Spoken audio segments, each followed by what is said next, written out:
வேற லெவல்ல மகிமைப்படுகிறார். நம்ம அநேகருக்கு இப்படிப்பட்ட பாடு வராம இருந்திருக்கலாம். கர்த்தருக்கு ஸ்தோத்திரம். ஆனா இது ஒருபோதும் இப்படி வராதுன்னு நினைக்கிறது முட்டாள் தான். நீங்க இயேசுக்காக அதிகமா வாழ அவருடைய சித்தத்தை அதிகமாய் செய்ய இப்படிப்பட்ட காரியங்கள் நேரிடலாம்.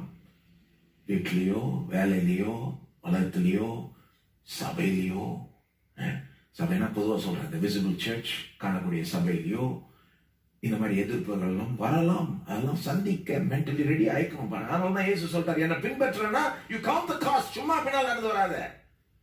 நீ யோசித்து பார்த்துக்கோ, பின்பற்றுறது ஒர்த்தா இல்லையான்னு கணக்கு போட்டு பார்த்துருப்பான்ற. இயேசுக்காக எதையும் விட்டு கொடுத்தாலும் ஒர்த்தா இல்லையான்னு கணக்கு போட்டு பார்த்துரு.